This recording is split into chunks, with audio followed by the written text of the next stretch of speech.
Welcome to the Deep Dive. Today we're tackling something pretty universal and often really uncomfortable. Yeah. It's that intense hostility, the backlash people face when they decide to leave a group, leave their faith, or maybe just a specific worldview they shared. We've gathered sources from, all over religious texts, sociology studies, trying to get at the core question, why? Why is leaving often treated like, an act of war? Is it the doctrine? Or is it just sort of basic human fear? That's what we want to unpack. Exactly. That's our mission for you today, to give you a shortcut to understanding this. And it is fascinating because you see this pattern everywhere. Ancient religions, sure, but also modern secular movements. It pops up again and again. Really? Even secular groups? Oh, yeah. Our sources suggest the drivers. They're less about the specific beliefs being left behind and more about, group preservation instincts. So we'll start with that immediate emotional kickback. Okay. Then look at some real-world examples globally, some quite severe cases. And then zoom out, look at the deeper roots, psychological, maybe even evolutionary, for why the apostate figure often gets labeled a traitor. Okay, let's unpack that first part then. Someone leaves an ideology. Why the aggression? Not just sadness, but actual hostility. Yeah. Is it just hurt feelings, or are there, deeper instincts kicking in when that former believer is suddenly painted as an enemy? Oh, it's definitely deeper instincts. The sources point strongly towards perceived betrayal, first off. Betrayal, okay. And also this primal need for group stability. Sociologically, you look at something called social identity theory. Right, I've heard of that. The basic idea is a lot of our self-worth, it comes from the groups we belong to. Our identity is tied up in it. Makes sense. So when someone walks away, it kind of shakes the foundations for those still inside. It undermines that shared reality. Because if they can leave and be okay, maybe the group's core beliefs aren't so solid. Exactly. That's the perceived threat. And if the foundation feels threatened, the group gets defensive, protects itself. Precisely. And that triggers what researchers call in-group favoritism. Loving your own group. Right. And out-group derogation. Which means basically trashing the outsiders, especially the one who used to be an insider. Yeah. You elevate your own group, and you quickly downgrade, even demonize, the person who left. So labeling them a traitor or enemy, that makes it okay to cut them off. Yes, it justifies it, reinforces the boundary around the group. And often, this boundary protection gets, let's say, formalized. How so? Through doctrine. Yeah. Scriptures or traditions that explicitly condemn apostasy, that makes the exclusion feel less like a social choice and more like a divine command. Exactly, a divine mandate. But hang on a second. Thinking historically, many groups that practice this kind of shunning now, fundamentalist movements, for example, weren't they originally apostates or dissenters from some older faith? Seems a bit hypocritical, doesn't it? Challenging that divine mandate idea. That's a really sharp point. Yep. It absolutely highlights that the impulse is often sociological first, protecting the group. And the doctrine comes later to justify it. Often, yes. It can be a retrospective justification. But let's not forget the emotional side, too. Specifically, resentment.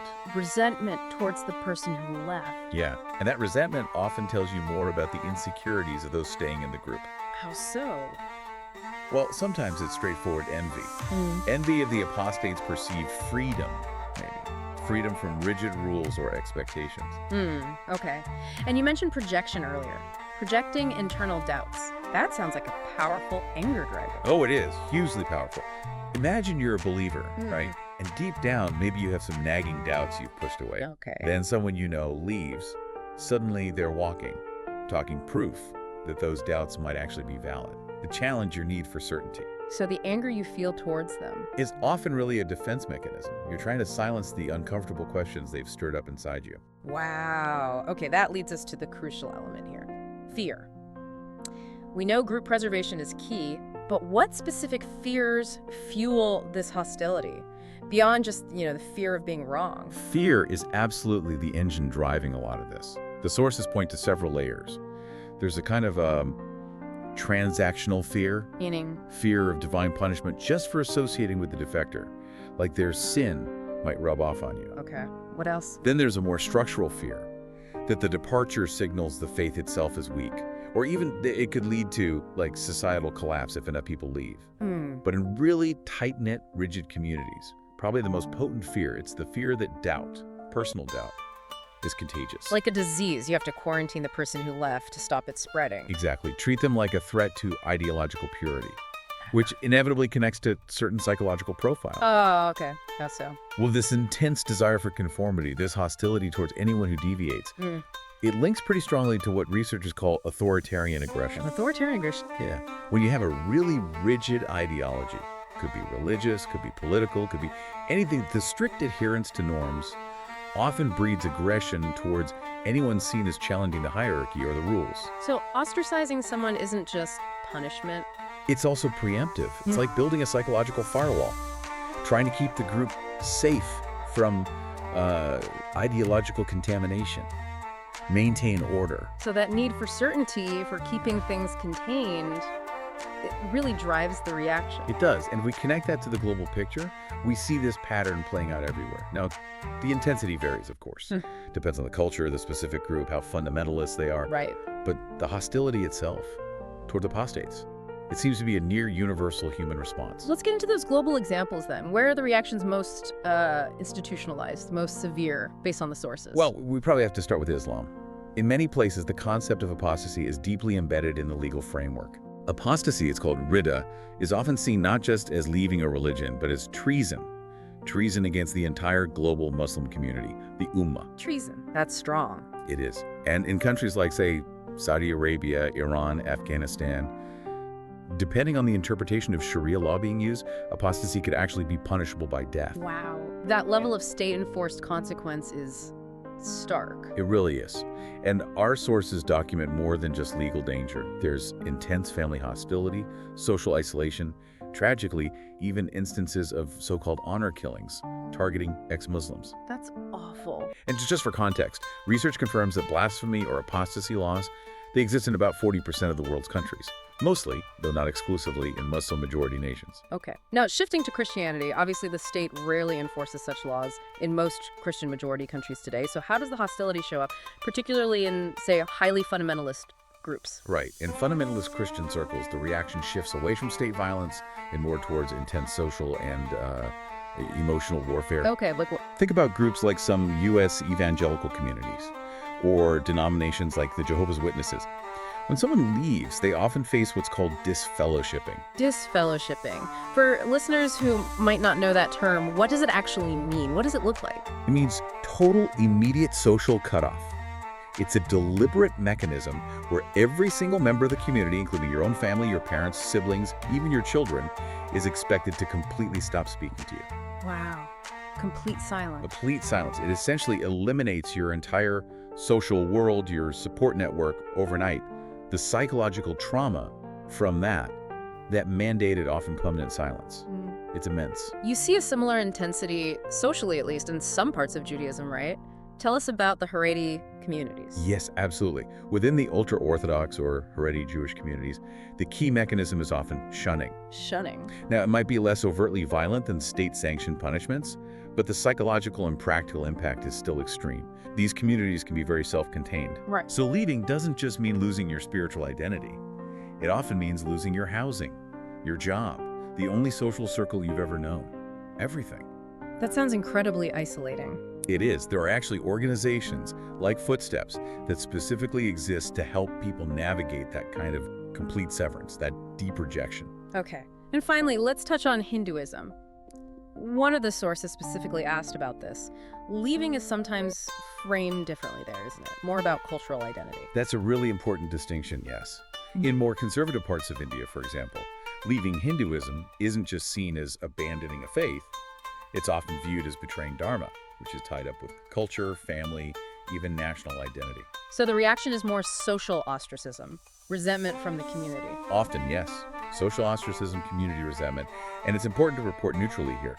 The sources note that when apostates convert to other faiths, particularly Islam or Christianity, they can sometimes face violence. And also political accusations. There's a highly controversial term, love jihad, which some Hindu nationalist groups use to allege that conversions, especially of women, are coercive. Okay. It just shows how existing political and cultural tensions can really amplify that basic group reaction to someone leaving. Is It's fascinating, isn't it? And pretty chilling. Whether the group sees the person leaving as spiritual contamination or treason against God or betraying the culture, the end result seems remarkably similar. The group closes ranks. And often attacks the one who escaped. Exactly. Okay, now we need to tackle what I think many listeners will find the most surprising parallel in all this research. Does this kind of deep hostility, does it actually exist within non-believing communities too? Like, if an atheist or a secular thinker decides to return to faith, do they get that same sense of betrayal from their old peers? Oh, absolutely. The mirror effect here is really strong, according to the sources. Yes. Now, obviously, the backlash tends to be more social and verbal. You're not usually talking about legal penalties or physical violence. Right. But the emotional resentment, the sense of betrayal, it's definitely palpable among some atheists, agnostics, and other secular ideologues when someone from their camp converts. But if there's no shared scripture, no divine mandate being violated, what exactly is being threatened? What's the betrayal of? That's the interesting question. What seems to be threatened is the group's self-image. Often it's an image of being enlightened or purely rational. Oh. So when someone leaves that rationalist viewpoint and returns to faith, it's seen by some as, well, a betrayal of rationality. Like an intellectual failure? Kind of, or maybe succumbing to superstition or some kind of intellectual regression. Yeah. The person who converts back implicitly challenges the narrative that non-belief is the only truly logical or intelligent path. So it's less about the person's individual journey and more about how their choice reflects on or maybe embarrasses the group they left behind? That seems spot on. Our sources include personal stories from ex-atheists who faced, mockery or isolation, people describing former friends suddenly becoming cold and unforgiving. So even without a formal doctrine, these secular groups can create pretty powerful echo chambers. They can reinforce a sense of intellectual superiority. Right. And in that kind of environment, someone leaving isn't just making a personal choice. It's perceived almost like treason against reason itself. Wow. So that psychological kickback, that resentment against leaving, it really does seem universal. Religious, secular, doesn't matter. The pattern is remarkably consistent. Okay, so we've seen this hostility everywhere, every kind of ideological group. What does it all mean for us? Is this just bad behavior, people being unkind? Or are the roots much deeper, like evolutionary deep? I think the sources point towards a synthesis, really. The hostility we see, it looks like a natural human tendency, but then it gets heavily amplified, magnified by cultural factors, psychological factors. So let's start at the bedrock, the evolutionary roots. What's the thinking there? The foundation seems to be simple tribalism. Humans evolved in groups. We're wired to favor our in-group, protect it. It was crucial for survival. Us versus them. Exactly. That's the core programming. So when someone deviates, when someone leaves the tribe, it triggers this innate exclusion mechanism. Yeah. It's almost a reflex. Maintain group cohesion, push out the potential threat. So that basic us versus them dynamic, that's the starting point for all this hostility we've been talking about. It seems to be the fundamental layer. Yeah. Okay, then how do culture and psychology build on that? How do they ramp it up? Well, culturally, think about collectivist societies. You find them more often in, say, Asian or Middle Eastern contexts, though not exclusively. Right. The group is more important than the individual. Precisely. So in those contexts, an individual choice like leaving the dominant religion, it's not just personal. It can be seen as threatening family honor, social harmony, the whole structure. And that social pressure sometimes gets written into law, like the apostasy laws we mentioned? Exactly. It gets institutionalized. Then psychologically, we circle back to rigidity. There's research into something called right-wing authoritarianism, or RWA. It finds that people who score high on this, people who really value conventional norms, respect for authority, social hierarchies, they tend to show more aggression towards perceived outsiders, towards deviants, anyone who challenges the established order. And the more rigid the ideology itself, Yeah. whether it's religious, political, whatever. The lower the tolerance for difference, generally. Yeah. And the greater the likelihood that hostility will be used as a defense mechanism when someone steps out of line. Okay, and finally, the sociological angle. How does modern life maybe make this cycle worse? Well, modern life definitely intensifies it in some ways. Think about ideological echo chambers. Online, mostly. Online, offline. Yeah. Wherever people primarily get information that confirms their existing biases. Doesn't matter if the foundation is religious or secular. These echo chambers amplify the in-group preference. Right. Then you throw in global trends, increasing secularism in some places, mass migration, cultural mixing. These can make established groups feel threatened. Like their identity is being eroded. Exactly. Believers might fear cultural erosion. Non-believers might fear, I don't know, societal regression back towards superstition. This friction, this sense of being under threat. It just exacerbates the hostility. And the person who leaves the group becomes a lightning rod, a target in that bigger culture war. That's often how it plays out, yes. Wow. Okay, this has been an incredibly thorough deep dive. We've covered a lot of ground, looking at what is really a primal human fear of difference. Let's try and distill a key takeaway for our listener. Yeah, I think the central finding, pulling it all together, is this. The hostility towards people who leave a group apostates. It's complex, sure, but it seems rooted less in the specific doctrines they leave behind, and much more in these universal human group dynamics.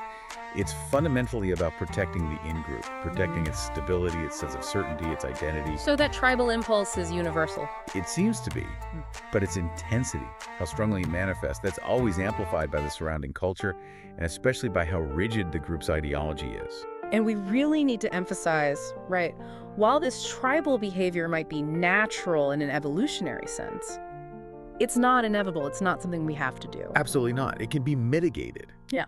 Through education, fostering empathy, having strong legal protections that guarantee people the freedom to change their beliefs without facing violence or complete social destruction. That leads to a final thought, maybe something for you, the listener, to chew on after this. Yeah, it strikes me that the common thread across all these different groups we've looked at, religious and secular, it's the demand for absolute conformity, for everyone to think and believe the same way. So if the root cause of all this hostility is ultimately a fear of difference, then maybe the real path to reducing this conflict isn't just about arguing over who's right or wrong. What is it then? Maybe it's about actively promoting dialogue over division, finding ways to engage with difference rather than just retreating into our echo chambers where any kind of ideological deviation gets treated like a mortal threat.